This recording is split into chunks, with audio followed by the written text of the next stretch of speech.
right, so this is Finance Podcast now. Just kidding. Don't worry, I am not the right person to start a finance podcast. Understanding finances and money has never been my strong suit. I'm not even motivated by money, so we don't need me to have a finance podcast. But as an entrepreneur and someone who owns multiple businesses, I've had to learn and get a lot better at it. It's critical to life, I guess, in general, but like my work, my businesses, that I have a better understanding of money and finances. Overall, I feel like the overarching idea that I have around my finances is that my confidence feels low. I desire to feel confident and strong about my money, to feel like I am financially secure on my own and that I can handle it. Thinking like really far ahead into my future to having kids and a family someday and then retirement. I don't know what that future looks like for me, but when I get there, I want to feel like I confidently made steps earlier on to make that easier. I feel like finance comes across as boring, and it kind of does sound boring, but I like to take something boring and make it more interesting. Overall, I like anything to be interesting. And also, if you can make it more personal, that makes it a lot more fun.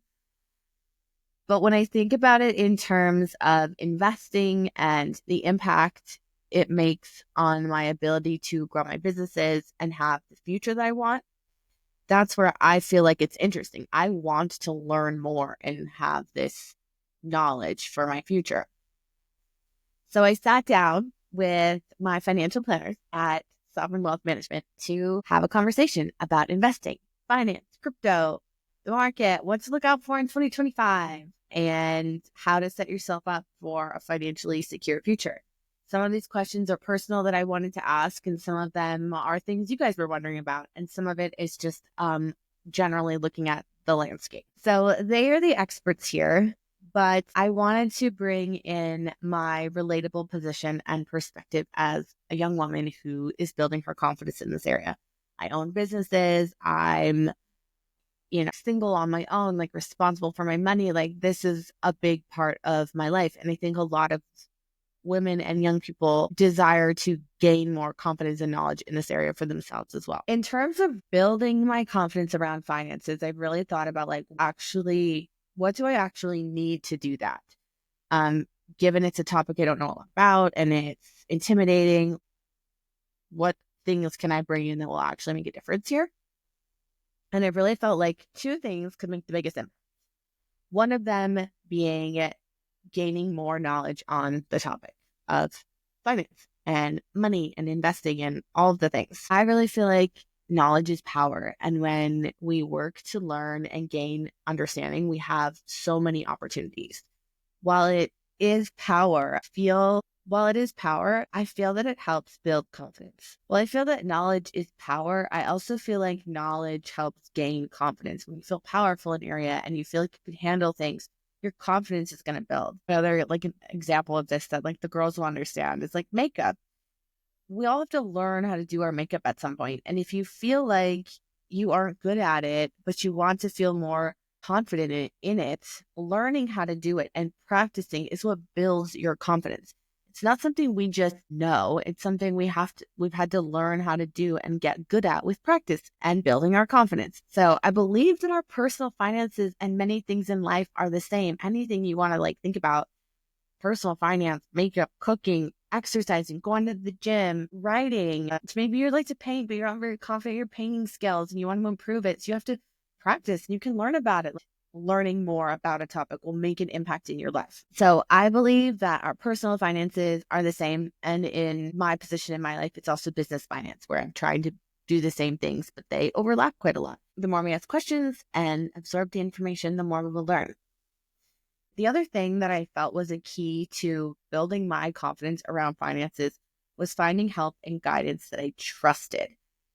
I didn't want a run-of-the-mill generic financial firm. I really felt like I needed someone who would also think outside the box and could answer some of my bigger questions because I knew I would be wanting to come to someone with bigger questions, and I needed financial planners and people on my side that were able to accommodate some of that. And I really feel like I found that with Sovereign Wealth. So in this conversation, I'm speaking with Gary Corliff. He is the owner and founder of Sovereign Wealth Management, which is an independent boutique financial planning firm based in Virginia. You don't have to live in Virginia to work with them, though. So this conversation is great for anyone listening who is in a similar position to myself and wants to build more confidence around their finances.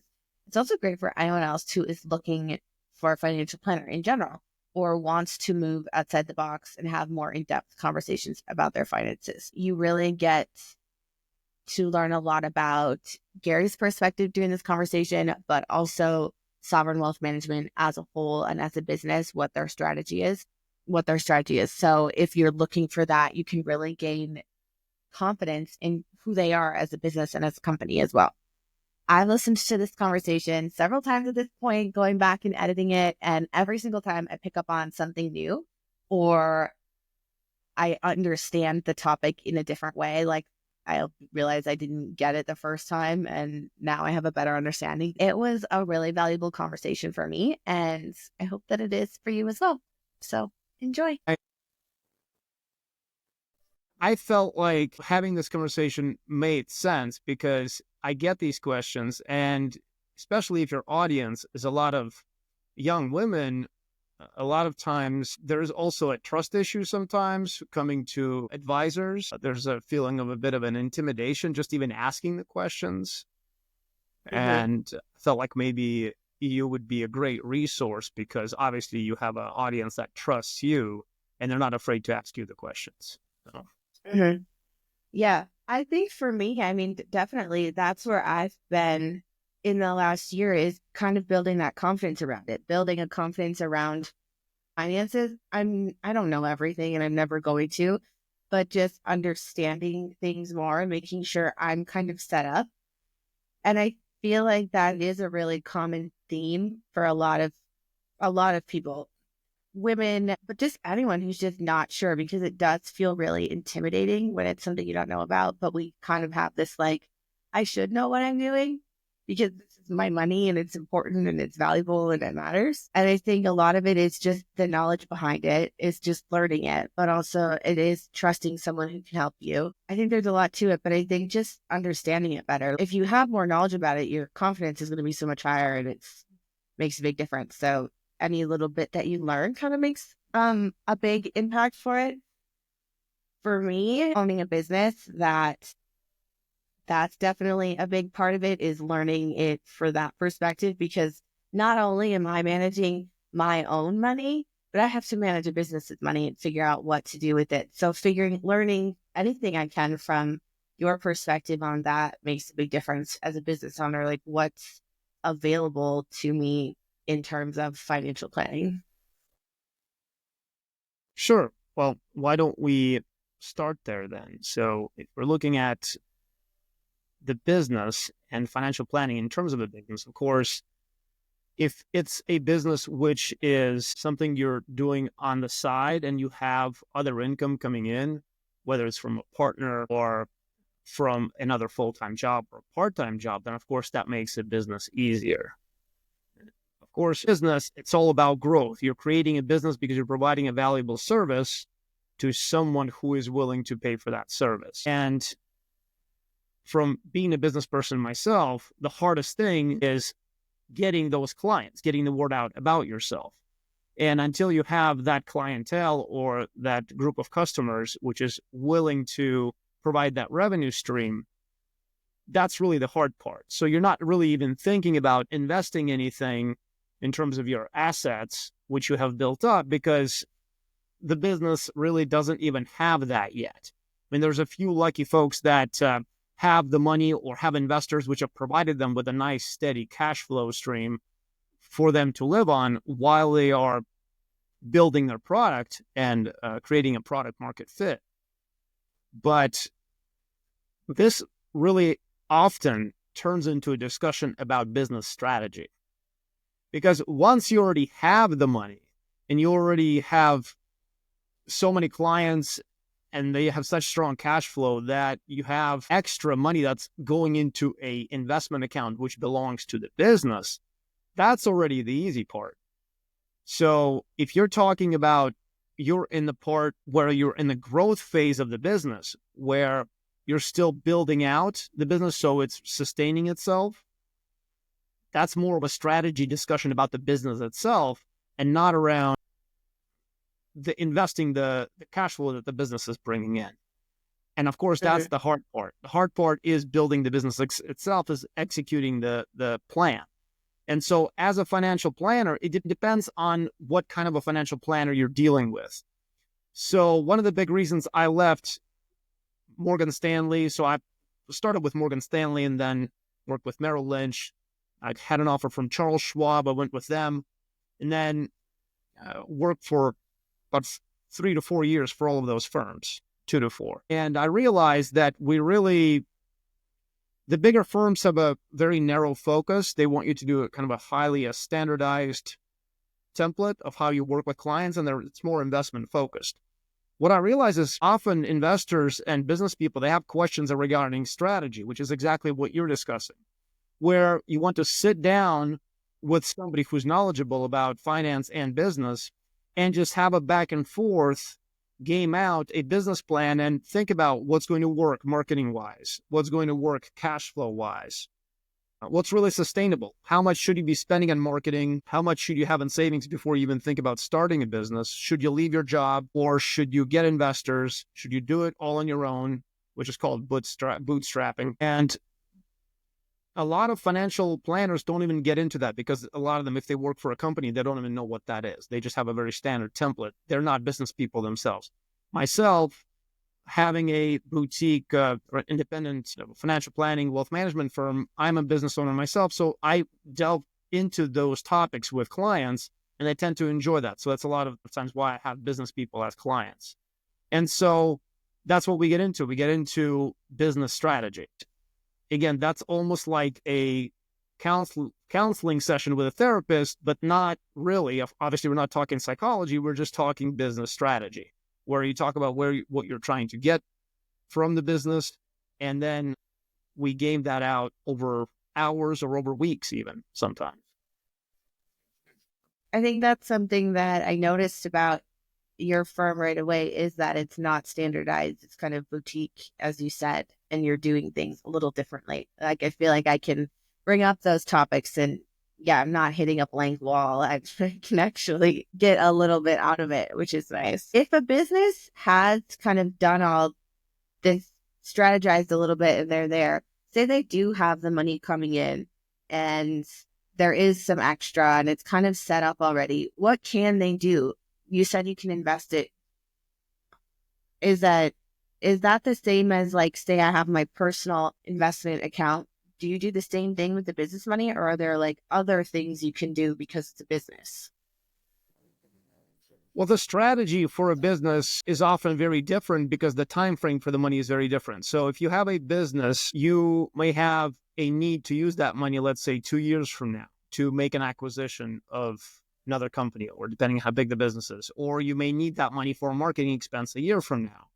So a lot of times, most of the time, for a local business or a small to medium type of a business, the extra cash that's in the business, that's in the investment and the savings accounts of the business, stays very conservative. So we may be investing that money mostly in treasuries or very conservative investments, because again, when you're investing for retirement in your personal portfolio, you're often talking about decades that that account is going to be around, and before you even touch that money, especially if you're talking about somebody that's younger. That's very different in terms of what investments you can make versus when you have a business where you're investing for possibly a year from now, 2 years from now, and you don't want that account to possibly be down 30% if you're invested all in the stock market plus crypto, and you're down, like happens once every 4 or 5 years in a normal correction. And that's not a good feeling for a client if they're depending on that money for their business and a certain strategy that they're trying to deploy. Right. So treasuries are what? that method is then what you wouldn't be using? Or are there other things too? Yes. So for a short-term account, so if the money is going to be used in 1, 2 years, that account would probably be at least 80% treasury bonds with some, uh, depending on how the market is doing. So for watching where we are in terms of the liquidity cycle, the business cycle, the investment cycle in the markets, if the markets are likely to do well based on our research, then we would maybe take a part of the account, 20, 30%, and still have it in our growth strategy, which has a lot of stocks in it, some crypto in it as well.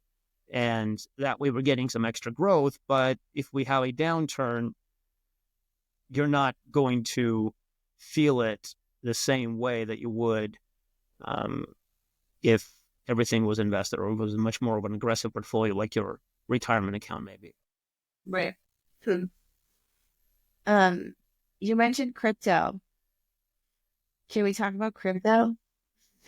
Sure. I see a smile. That's been fun for a lot of people these days. It's not so fun a few years back when Yeah. it corrects 80% or more. But right now, folks who have Bitcoin or any other coins in their portfolio often are quite happy about what they're holding because, of course, it's exciting.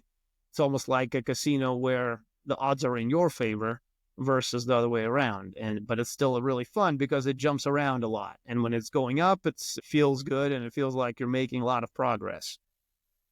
And so with Bitcoin, the talk about the strategic reserve for the United States in terms of Bitcoin and some of the other coins like Solana, Ethereum, it's really almost becoming mainstream at this point, but you're still getting a lot of that growth potential, a lot of that excitement where the big minds in crypto, so to speak, they talk about this asset class going from 3 trillion to 100 trillion in the next 10 years. And of course, if you're invested in that space, if we get anywhere near that type of growth, obviously that's very exciting and that could change many people's lives. And so now you have several ETFs, which make it very easy to make that investment in your IRA account, whether it's at Schwab or What's at an Robinhood. ETF? Exchange traded fund. So it's a regular, it just looks like a stock in your account or a mutual fund, like you look in your 401k if you ever had a 401k or an IRA. It's a fund which holds any type of investment in it. So it might hold a stock, it might hold a bond, it may hold Bitcoin in it or Ethereum. So Ethereum and Bitcoin are the two cryptocurrencies that have exchange traded funds available in the United States.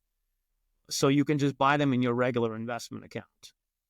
So we clear through Schwab and Interactive Brokers, but for crypto, for our clients, we Oh, use so Gemini. you mean an exchange traded fund means you can invest the crypto like you through that versus on only some coins versus like me doing it through wallets or whatever those are.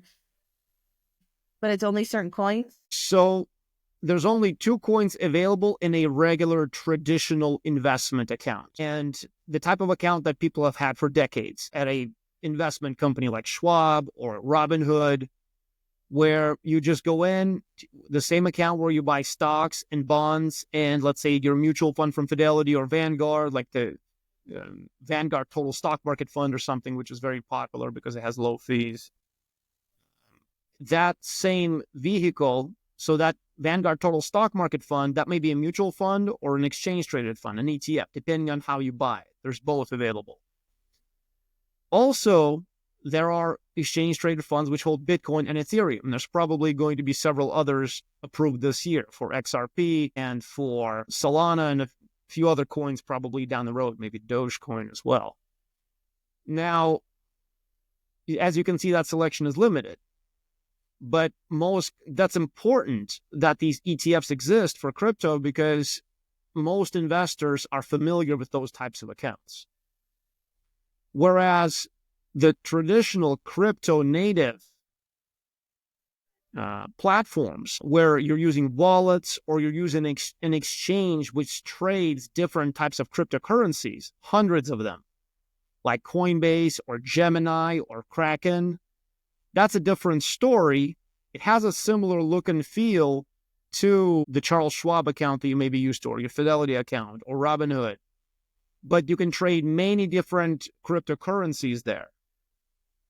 But they're two different universes, so to speak. The traditional finance universe, where your crypto has to be in a fund wrapper, so to speak, to be able to trade it on a regular exchange and to have it in your standard investment account, versus, for instance, Gemini or Coinbase, which is an exchange just for crypto. And there you can get many different cryptocurrencies, but you can't get your usual Vanguard stock fund or your stock of any other company you may be buying, like Google. So they're kind of separate right now, but they're merging together slowly. You can anticipate over the next few years several of the traditional companies buying out cryptocurrency exchanges and so on. But for instance, we were the first investment advisory firm in Virginia to be able to actually even use and advise on assets at a cryptocurrency exchange. That's how new it is. And that's one of the big reasons I went independent, is so that I could have access for this type of investment for our clients. Because most of these firms, you go to Schwab, you go to Fidelity, they're not going to be recommending you cryptocurrency investments because it's too much of a liability for them. Right.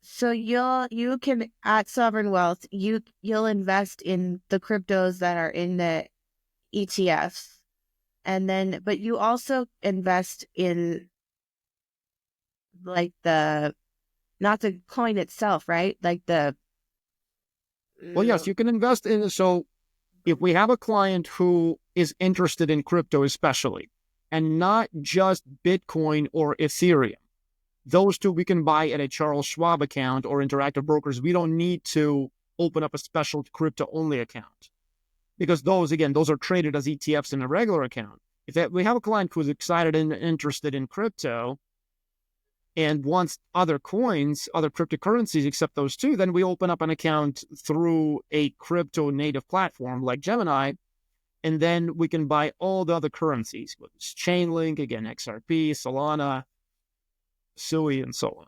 You'll help with that too, like other ones on like a Coinbase account? Yes, we can help. Oh, okay. What kind of things are outside of the coins itself? Like, are there other businesses, or can you invest in Coinbase? Can you invest in something else that's in the industry, but not specifically the coin? That's a great question, and there are plenty of funds out there which do that. In fact, in our sovereign managed growth strategy, which is the investment model we use for the more aggressive portion of portfolios, we hold both the cryptocurrencies, the Ethereum and the Bitcoin, but then we also have funds which hold the stocks of the companies which are in the crypto industry, like Coinbase, like Hut 8, like all of these other stocks that are, let's say, Bitcoin mining companies, which are double as exciting nowadays, because now that AI, for instance, there's a lot of computing power that's needed. Well, what are all of the Bitcoin mining companies? What are they really? They're just big warehouses of GPUs, of graphic processing units, making calculations all day. All of that processing power can be leased out to all of these big tech giants that are creating the new AI software and the programs, and who need all of that computing power. So you have several technologies merging there. But yes, there are a lot of different companies which are in the cryptocurrency related businesses. They make money off crypto, but they're not cryptocurrencies themselves, which you can purchase in a regular investment account because they're just stocks. Oh, you see, when we have the individual stocks, when we have our kind of flagship sovereign managed growth strategy, that has several dozen investments. So you have to have a certain size of an account to be able to make investments in that strategy.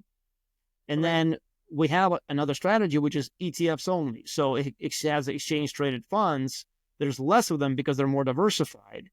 And that's for folks who just want funds. And for instance, in your portfolio, if we look at your holdings right now, we have the First Trust Skybridge cryptocurrency fund, which holds many different companies which are invested in the cryptocurrency infrastructure. So they're dealing with the cryptocurrency space, but they are companies which deal with cryptocurrency, and they're very correlated. So if you watch Bitcoin and what it does in the markets, and this fund they are just very similar in their behavior. So you're correlated in a way it behaves, it Hmm. moves.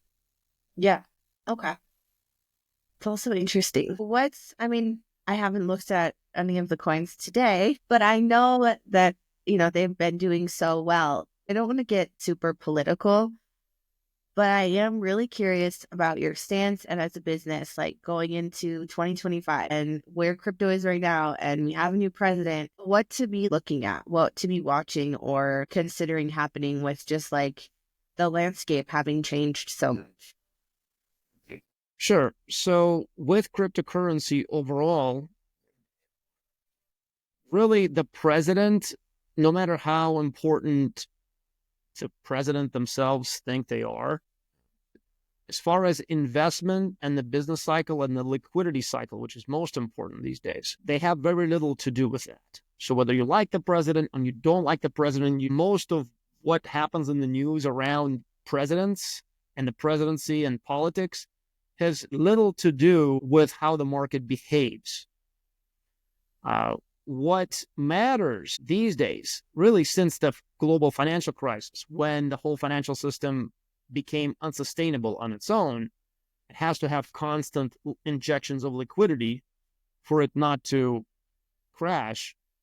The liquidity cycle is what matters. So the liquidity cycle is what central banks, combined with governments, not on the political side, more on the monetary side, on the fiscal, on the budgetary side, are doing to prop up the economy. So in other words, what we watch is how much liquidity is being added to the markets.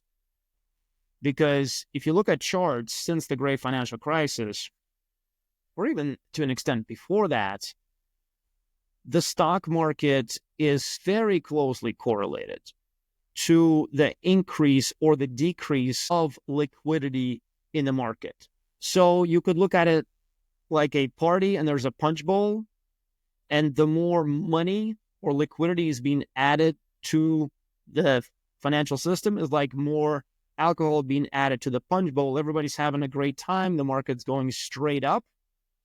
That doesn't really matter who the president is at that point, whether a Democrat or Republican. And then when that liquidity is being pulled out of the market, that's when you start seeing a pullback. That's when we have to be really careful. So looking at the specific cryptocurrency and which ones you're buying, as long as you're sticking to the major ones, starting with Bitcoin, of course, that's not nearly as important to doing well as watching the liquidity cycle if you're going to time everything. I don't even recommend to most people who have their own jobs and their own lives trying to time this. You really kind of just dollar cost average in to Bitcoin and some of the other currencies like Ethereum or XRP, Solana. Maybe just get a few of the blue chips.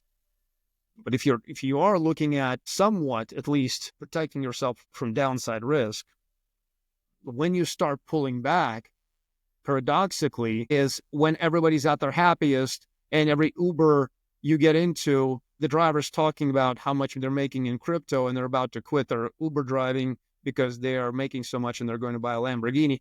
That's the moment you probably sell your crypto. And why? Because at that moment, when everybody's doing so well, that's when the Federal Reserve is looking, okay, inflation is high, the economy is getting hotter, there's so much money in the system, we need to put the brakes on. Okay? So when the economy is at its best, that's when the Fed steps in and pulls liquidity out. That's when the market always starts correcting, when the economy is doing really well. So the best time to invest is actually when the economy is doing poorly, because that's when the Fed is stepping in and helping the economy artificially. So that's why it's very confusing these days, because you look at the news, it's bad news for the economy, and then the market goes up because the market doesn't care about the economy. The market cares about what the stock market is going to do, and the stock market is going to do what the Fed's going to do. And if the news is bad, often it means that the Federal Reserve has a higher chance of stepping in and helping, and that's why the market may go up.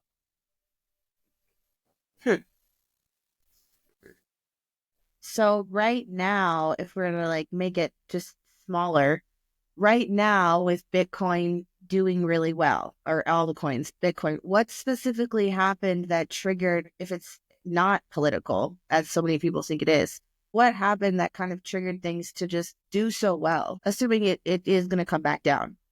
I expect that it does, but like, why is it doing so well at the moment? Do you like have insight to like what specifically happened? Well, where we are in that liquidity cycle is what's helping the digital assets, so cryptocurrencies, Bitcoin, as well as the overall stock market do well. So when we had the COVID crisis happen, that was a big deflationary event because basically nobody could work. Then there was a big injection of liquidity into the market from governments because they needed to save the economy from collapsing. And that's when we had that. How they were like giving us all free money. That Exactly. And of course, most people, because they couldn't work, they just put it into the market and everything went up, 100 times for some people, if we're talking about cryptocurrency. And then we got to that point we just discussed where the Fed is worried, okay, inflation is going to go up and the economy is overheating. We need to pull back. So they pulled liquidity out, all the checks stopped. And that's where we had the last cryptocurrency crash. Okay. And that's when we had the last feeling of everybody losing money and less money in the system, less liquidity a couple years back. But that's exactly the point then, because now there's less money in the system, the market crashed, everything cooled down, and then you have a slowdown in the economy. That's when the market started doing well again, and it continues to do well to this day for over 2 years now, because the Fed is continuing to stimulate because the economy is still weak. That stimulation, so that stimulus is not apparent like it used to be. It's not quantitative easing. They don't call it that anymore because that's a dirty word, so to speak. So they do other things in the background to increase the amount of liquidity in the system so that the market keeps going up. So it's not an exciting answer. We're talking about the plumbing of the financial system, but that is the answer. That's the main reason why everything keeps going up. And if you look at the cryptocurrency or the Bitcoin cycle, so to speak, it's remarkably similar in the way it looks. You kind of have a sideways, then you have a bump, and then you have a kind of a lull, and then you have a big, it's called the banana zone nowadays because it kind of looks parabolic like a banana like that. And that's when most of the money is made. The projections are, at least at this point, that this year is the year where we should have those big gains if we're depending on at least the timing of the past cycles. Again, doesn't mean it's going to happen for sure, but we have a drop maybe, and then we should see more gains because the liquidity is forecast to continue throughout this year. That's the base case. And then maybe late this year, early next year, we should really start being more careful about how much risk we're taking if we're trying to time things. Again, that can change day to day, but as of right now, with the data that's out there right now, that's our base case and how we're investing. You say it's kind of the boring answer, I think is what you said, but I feel like that's so important because from my perspective, I think we expect the answer to that question to be really exciting and really volatile and really interesting. I feel like the way you're able to bring it down, it's like there's actually a more logical way kind of looking at it that is more predictable maybe, or just levels it versus this like volatile thing that everyone's super excited about. So I think that's really important to understand. People like the casino because it's uncertain and they are addicted to that uncertainty because that's what brings excitement to their lives. And that's not a good thing, I would say, but it's fun. It's fun that it's exciting, but you don't make money because you're excited. You make money because you see the angles. I think there was a line, one of my favorite lines in any movie. It's Carlito's Way from the 80s. And it's Al Pacino, and he's a gangster. And he starts getting into some pretty shaky times because of some mafia and so on. So he says, when you stop seeing the angles, I don't see the angles anymore. When you stop seeing the angles, that's when you get out. So in other words, for a professional investor, because we're responsible for other people's money, you have to have a feel. Another way of seeing the angles, you could say, you have to have a feel for what's happening. And that's the opposite of getting excitement by, kind of cranking that wheel at the casino. But unfortunately, I think a lot of investors, they are in it for that excitement because they see number go up in their portfolio. By the time, unfortunately, the average investor is getting in because of the excitement they're hearing, that's close to the time that the quote unquote smart money or the investors that are pulling in the billions of dollars, the professional investors, a lot of times they're already actually getting out. Right. So that's the way it seems to keep happening. Right. And I've heard that a lot. Kind of go in when it's down and low and take it out when it's high. Like that concept makes sense, but is much harder to follow through on if you're excited. Well, for starters, at least don't just go in when it's exciting, because you're pretty much guaranteed to not do as well as even if you just dollar cost average in. Just put in every month from your paycheck something. But at least don't just be in it for the excitement, because I promise you, that's the only thing you'll get is the excitement, and it's going to cost you most of your portfolio's value. So it's going to be very, very, there's other ways to get excitement than getting it from your portfolio, that's for sure. Unless you love losing money. That can be very exciting for some people if they're a masochist, but I prefer other ways that are less expensive to get excitement in my life. That's probably a good piece of advice. I have a question kind of on the other side of it. This is something, or on a different angle. This is something I've kind of wondered about. So I have you guys, financial planners, do all this crypto, all this financial planning stuff for the future and investing. And then I have an accountant and someone who does the taxes and is supposed to help with tax breaks and tax strategies and stuff like that. What's the difference and the crossover between the two of you? Like how you're similar, how you're different? Are there things you can help with? I know you don't do taxes, but are there things on that side of it where you have knowledge that crosses over between the two? Do you know what I mean? Yes, that's a great question. And because we deal with investments and investments are taxed and we have money in investment accounts, which have different tax rules, we have to be cognizant of taxes when it relates to investments. So in other words, you're right, we don't do taxes. We have several strategic partners, meaning different accountants who we vetted, who we work closely with to help prepare client tax returns. But what we know about taxes is which types of investments may be more tax efficient, which types of investment accounts are more tax efficient, what you can sell to offset taxes you may have to pay on an investment with a lot of gains. We have to know all of those different rules for us to be able to navigate comfortably. Because, for instance, just recently we had a transfer in of an account, and it was an inheritance of several million. And if you look at the portfolio, there's a fund in there which we wouldn't invest in, and we would sell it and invest in our growth strategy. However, that fund has several $100,000 worth of taxable gains. Now, that money was also received because of a passing of a relative. So that money gets a step up in cost basis. So, for instance, if that relative bought that fund in 1950 and that fund is worth $1 million, the mutual fund, but the cost basis is really around 50,000 or something, because it's gone up 20-fold because they've had it for decades. Usually without passing, so if that person sold the fund before they passed, they would have to pay taxes on that $950,000 on all of those gains, the long-term capital gains they have to pay. If they passed away and they're giving that money as an inheritance to somebody, their estate is, then there's a step up in cost basis.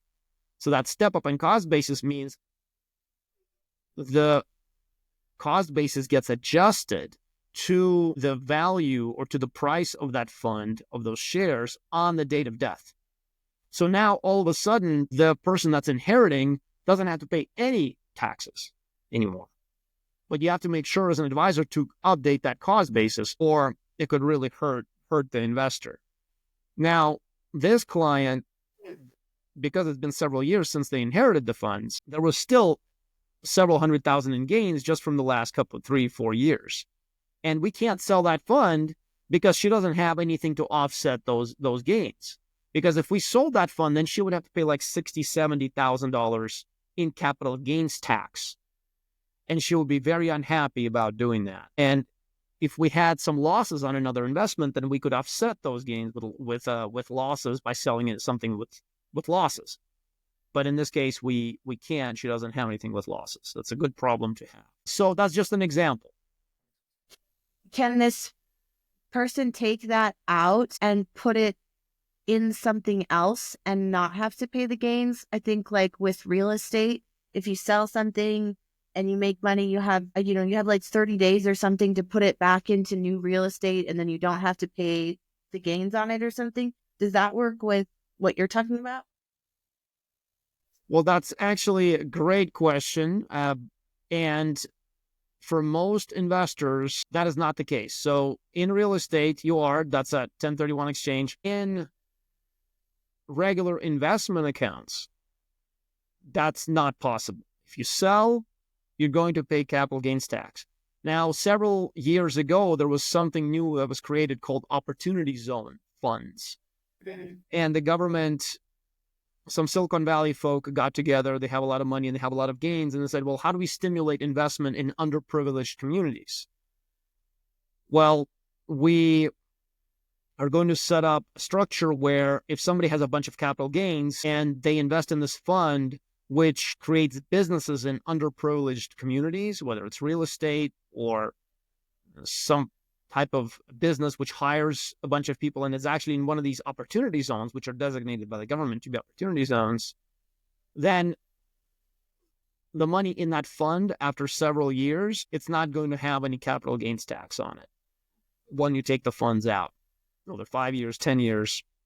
Okay. I'm not going to get into the specifics of that because it's a complex issue. But again, there are structures that exist, but it's nowhere near the stock market. You put in the money in the fund and you forget about it, basically, because it's a private placement. It's a privately managed fund, and you don't get the money out for years. Right. Okay.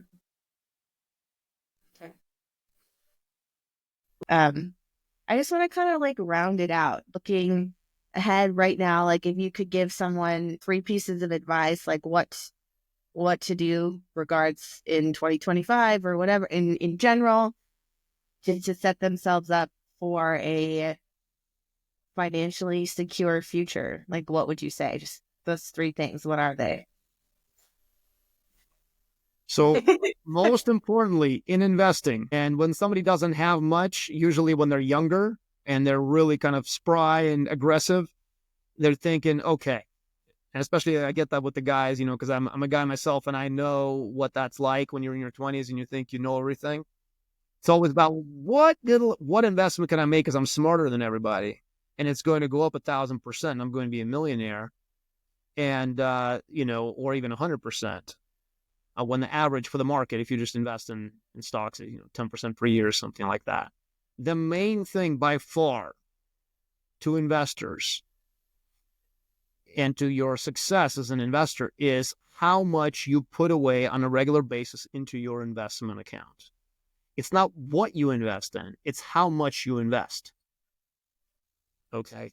So if you have somebody that is putting in $100 per month, but is trying to get the next big crypto coin, they may do really well, but those are exceptions. Okay. Versus if you have somebody that's putting away $1,000 or $1,500 a month or $2,000 a month,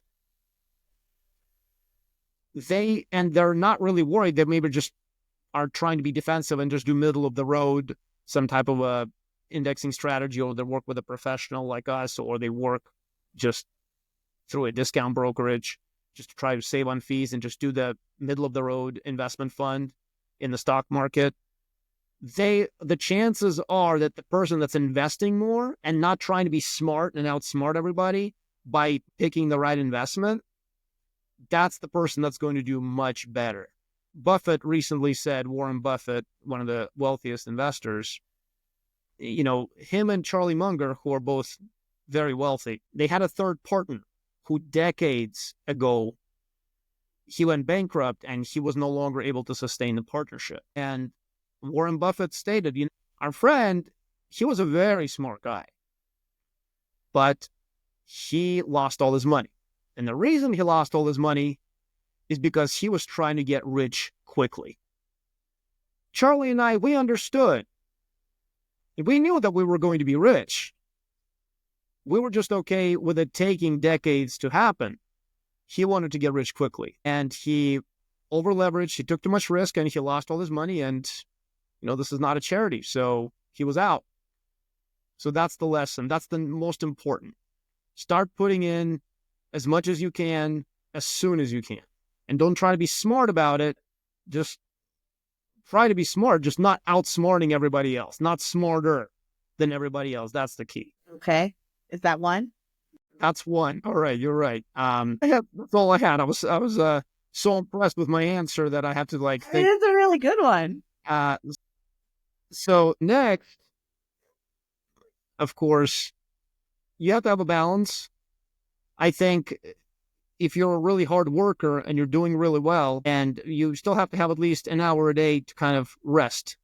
When you're doing, you're not being, right? So the more time you give yourself, or at least have to give yourself maybe an hour a day to relax and be, so that you can do the next day. I would say the balance is very important to stimulate your thought process in business.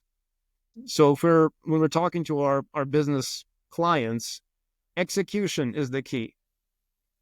Okay, so a decent business plan, well executed, is much better than a great business plan. And people love to create business plan because they're dreaming, and they're dreaming about how rich they're going to get.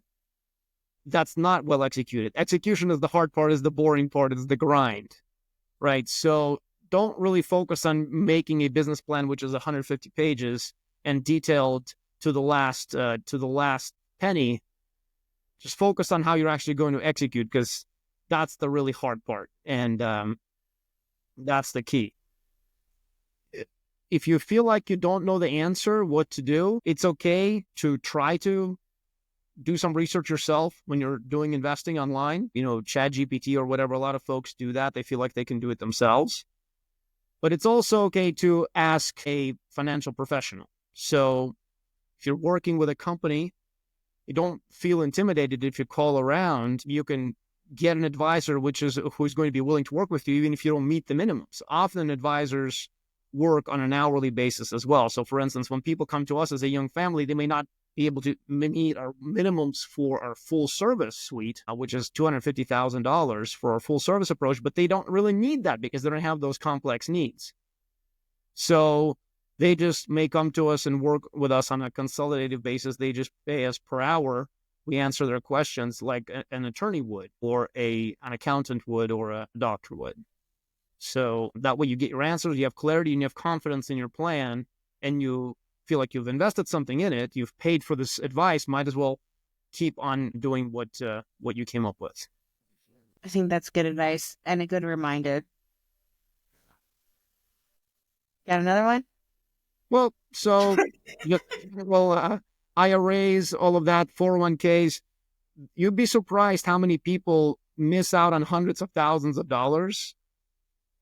They don't contribute to their 401k, and there's a match in there. Now, this seems very simple, but I know so many people, including friends, who did not contribute to their 401k at work, and they had a match. So let's say usually that's 50% up to 4%. So meaning if you invest 4% of your salary in your 401k at work, then your company will put in, maybe they'll match that 4%. Or they will, maybe match 3% of that. And so you're talking about, again, that adds up over time with growth, thousands of dollars. So if you have a 401k at work, check if you get a match there, and at least contribute to the amount that is matched. Then, of course, there's different types of accounts. IRAs, if you're a business owner, you can do a solo 401k. And the solo 401k has very high minimums or very, very high contribution limits. so you're talking over $60,000, so you can put away yearly into that type of account.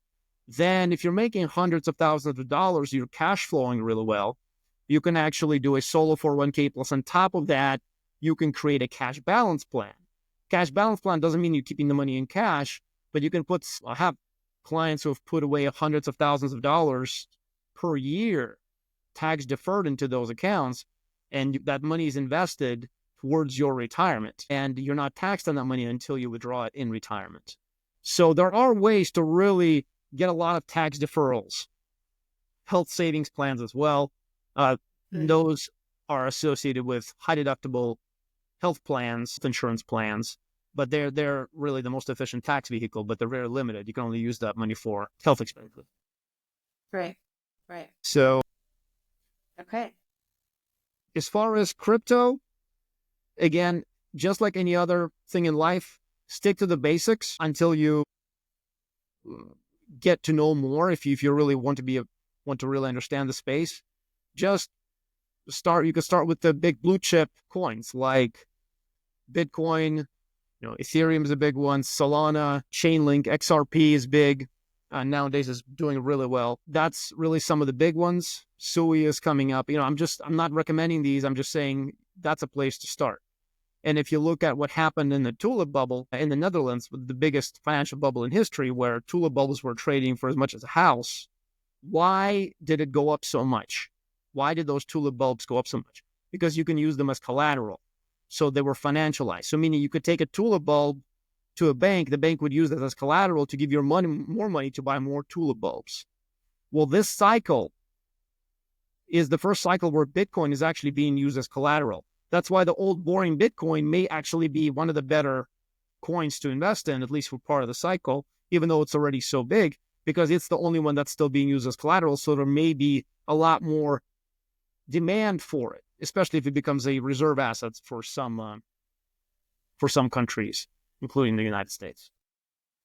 Is that's how there's the loans against it too? That's what that is? Like it's used? Yes, that's what I mean, right? Because again, I don't know if you've heard about the tulip bubble. You probably have, but it was in the Netherlands, and about 400 years ago, there was a craze like the real estate bubble here in the U.S. in 2008. This was a tulip bubble where people made fortunes and lost it all because they were buying tulip bulbs. So just the bulbs from which the tulip grows, and they were trading those back and forth, and they were just going up in crazy amounts. And again, the secret there, what turbocharged it is, again, you could take out a loan against tulip bulb and buy a house if you wanted to. So that made them a lot more valuable. And again, Bitcoin is now becoming that type of asset. I'm not saying that it's going to go to zero like a lot of those tulip bulbs did, because tulip bulbs you can grow as many as you want. Bitcoin is finite, and again, it may be a digital gold down the road. It's starting to be treated as such, at least. Interesting. That's a good analogy to explain it. Okay. Thank you so much for doing this. Thank you, Kate, as well. And then next time we can do it more. So I look forward to seeing what you're putting together, and I appreciate you doing this. And again, anytime you want to do this again, or have questions about your own portfolio, or just, again, want to have a discussion about your personal situation, business-wise, I'm glad to do that anytime, okay? Okay, that sounds great. Thank you.